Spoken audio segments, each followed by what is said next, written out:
Avec Fabrice Allégoët d'Osez vos droits, nous allons maintenant traiter du budget de fonctionnement. Alors le budget de fonctionnement, dans les ordonnances Macron, il a été retouché, la manière de le calculer n'est plus la même et Fabrice va nous expliquer. Alors bonjour Fabrice. Bonjour. Alors est-ce que vous pouvez nous expliquer comment on calcule maintenant le 0,2 ? Est-ce que c'est toujours le même 0,2 qu'avant ? Alors le pourcentage, oui.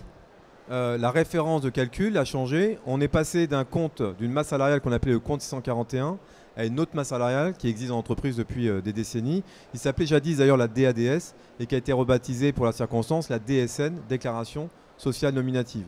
Alors d'aucuns disent que en fonction des effectifs, en fonction des mouvements ou des péripéties que rencontre l'entreprise, notamment sur les entrées-sorties du personnel, on n'aura pas parfois une très grande différence entre le résultat de cette masse salariale du compte 141 et la DSN.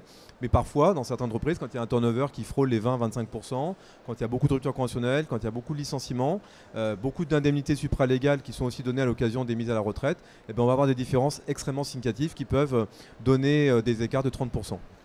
30%. Oui. Parce que vous êtes le premier à me donner un chiffre jusqu'aux vacances, là, au mois de mai-juin, personne n'était capable de faire une évaluation. 30%, c'est énorme. Alors, c'est vrai que l'évaluation, elle est difficilement interprétable. Il faut avoir les nez dans les comptes, il faut avoir la production des informations entreprise par entreprise. Après, ce qu'on voit, nous, de par les récits de nos propres clients, c'est qu'ils ont subi des baisses très fortes parce que cette façon nouvelle de calculer a exclu des sommes importantes qui étaient jusqu'alors intégrées dans le compte 141 et qu'on ne voit plus apparaître dans la DSN. On ne voit plus apparaître par exemple les provisions pour charge du personnel, notamment les provisions exceptionnelles. On ne voit plus apparaître un certain nombre d'indemnités, notamment les supralégales des licenciements, quels qu'ils soient, les ruptures conventionnelles, qu'elles soient individuelles ou même collectives. Et donc les gens ne soupçonnaient pas parfois le poids de ces sommes. Les provisions pour congés payés aussi. Les provisions pour congés payés, certaines les charges salariales. Donc les élus ne soupçonnaient pas le poids de ces sommes parce que souvent ils n'avaient déjà pas accès vraiment aux détails du compte 141, ils n'avaient accès qu'à la somme totale. Donc à somme totale, on va dire équivalente, ils se rendent bien compte que le compte n'y est plus. D'où l'importance d'avoir un expert comptable qui lit un bilan comptable ou une liasse comme dans le mar de café. Exactement, et puis qui est capable d'expliquer pourquoi il y a une baisse significative entre l'ancien calcul et le nouveau.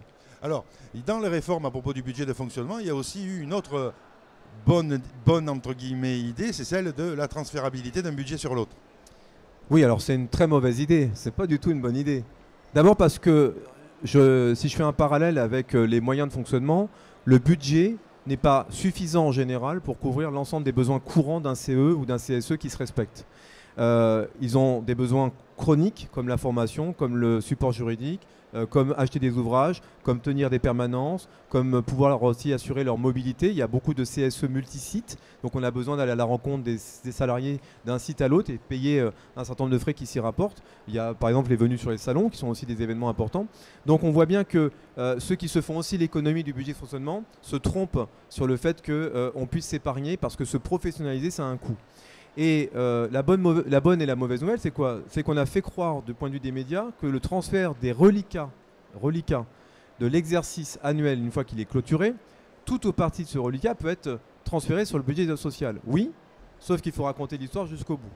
Si j'opérais ce transfert une fois, lorsque le CSE est confronté à une situation inédite où il a besoin de se faire assister d'un expert, un expert légal, et alors qu'il n'a déjà plus de fonds disponibles, l'employeur pourra s'affranchir de financer le manque à gagner parce qu'il y aura eu un transfert dans les 3 années qui ont précédé cette nomination d'expert. Oui, puis on rappelle qu'il va y avoir de nouvelles charges qui vont incomber au CSE, qui n'incombaient pas au comité d'entreprise. C'est notamment plusieurs expertises qui seront cofinancées. Et aussi, alors là c'est un peu technique, donc là je vais voir le formateur pour qu'il explique ça très bien, le déplafonnement du montant payé par le comité d'entreprise.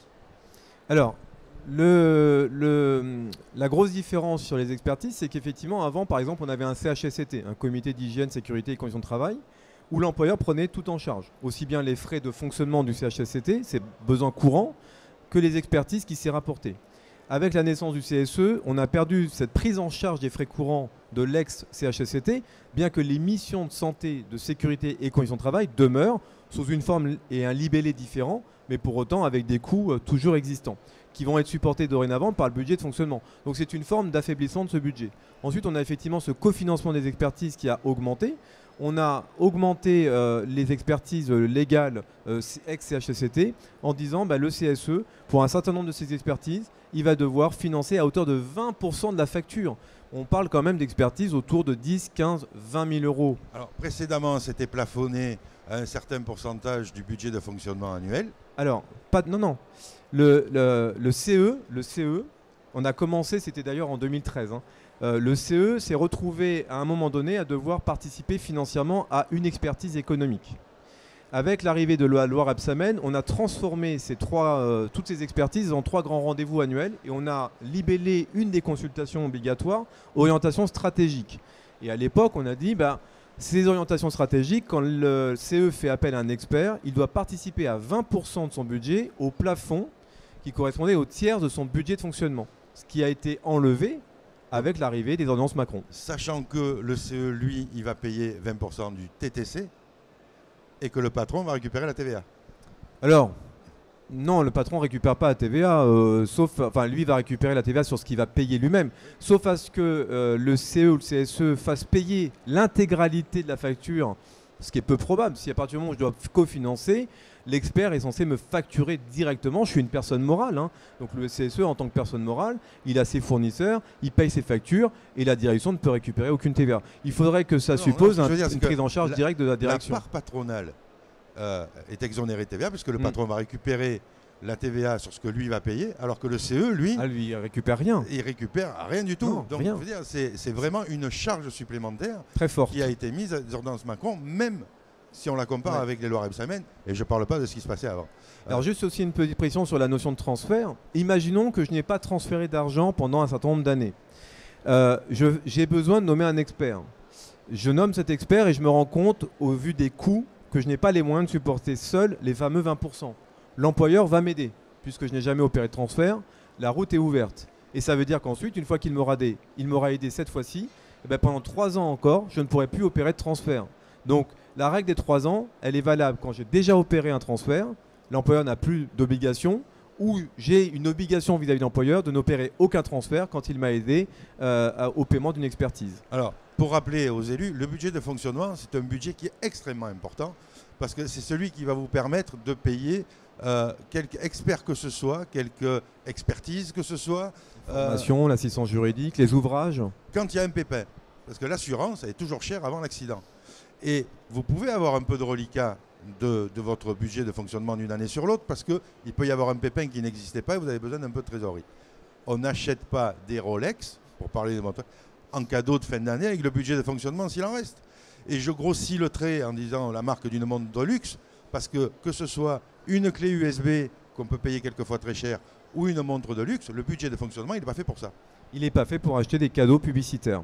D'abord parce que ce n'est pas dans l'ADN des élus de faire des cadeaux publicitaires. Encore une fois, la publicité, ce n'est pas l'apanage des élus. Le cadeau, comme son nom l'indique, ça veut dire qu'on est dans l'offrande, on est dans l'œuvre sociale. Et donc forcément, on est déjà plus sur le budget de fonctionnement. Même si effectivement, il y a beaucoup de bonimenteurs dans les différentes fournisseurs qui existent sur le marché. Parce que c'est d'ailleurs là-dessus qu'ils se rémunèrent. Ils savent très bien que les élus ne détourneront jamais le budget destiné aux œuvres sociales pour acheter entre guillemets des produits accessoires, des ornements de cheminée. On préfère détourner le budget de fonctionnement. Le problème, c'est que quand ils sont déjà dans la difficulté, ces élus, et qu'ils ont déjà plus de budget, les salariés, ils ont que faire d'avoir reçu un cadeau. Alors, pour illustrer l'exemple, et puis on va conclure là-dessus. Une usine avait été rachetée par un groupe. Le nouveau groupe avait donné la semaine de Noël en congé, offert par le patron. Donc là, le patron avait une cote de popularité extraordinaire. Sauf que dès le lundi matin, des camions étaient venus pour vider l'usine des machines et aller la déménager en Italie. Si le comité d'entreprise, à l'époque, puisqu'on parlait de comité d'entreprise, avait mangé le budget de fonctionnement en montre de luxe publicitaire, ils n'auraient pas eu les moyens de payer l'avocat, les experts, les huissiers, etc. pour venir faire constater. Et ils n'auraient pas gagné le combat avec ce nouveau groupe. Et donc, d'où l'importance de garder ce budget de fonctionnement. C'est le jour où on en a besoin qu'on se rend compte qu'on l'a mal utilisé. Juste une précision. La plupart des CE qui détournent le budget de fonctionnement sont souvent des petits et des moyens CE. C'est ceux déjà qu'on en moins qui le gaspillent. Parce que dans les grands CE, on a déjà la compréhension des enjeux économiques et sociaux. Culture. Oui. Alors que dans les petits et moyens CE, on passe son temps à dire on n'a pas de problème, il ne se passe pas grand-chose dans l'entreprise. En même temps, ils n'y participent pas non plus hein, s'il se passe quelque chose. Donc on est plus dans cette facilité de langage, alors que dans les grands CE, ils prennent toutes les précautions pour avoir les moyens de se défendre le cas échéant. Merci Fabrice. Merci à vous.